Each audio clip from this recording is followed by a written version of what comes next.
What's up mga paps? So, poging player ng Davao din no? Pero gym ang ato ang buhaton karon and humana ang 30 days challenge na to sa Herbalife and syempre kita nadaog and tilawan dayon nato ning ilahang Formula 1 nutritional shake mix and French vanilla flavored no?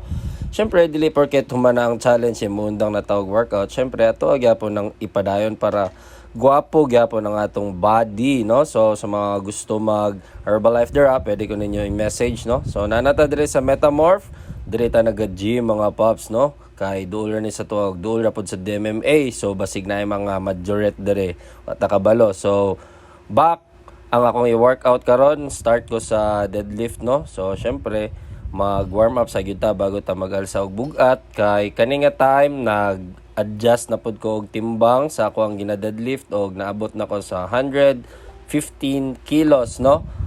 Apil ang kuan ni bar no, so 115. So syempre dara dungag na pud ta, so kana 80 na siya mga paps no. Mag flex pud ta ginagmayo aron gym aron maingnan ta mga certified gym rat no, di ba? Pero syempre magpahulay gyud ta. So dara mo ni ako ang previous nga gialsa. Pakita-kita din tag abs. 95 na siya dara mga paps no. 90 ra dai 90 kay 45 plus 45. So kana inahinay lang gyud ta dili man nato ni dali-dali ano. Kay basig magdali-dali ta ma-injured ta sayang di na ta kakiyod. Flex na pod atik-atik trapo singot. So dara 100 kilos na ni mga paps, 115 including ang ato ang bar.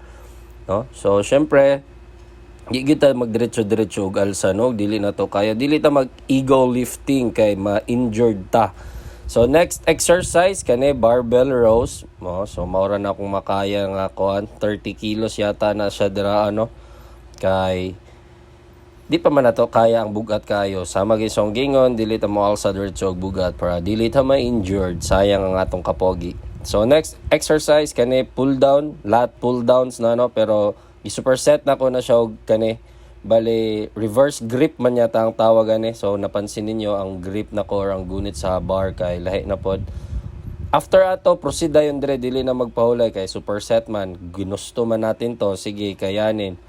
So next exercise kanina pod normal grip man yata tawag ani. Basta anaon na siya pagbuhat.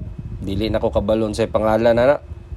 So dire para na i-twist ang akong gibuhat is ako siyang drop set. Drop set pasabot gikan sa bugat after nimo mag-alsa sa isa ka set imuha dayong pababaan unya dili na ka mag-rest tuloy-tuloy. Sige kay gigusto man nato ni.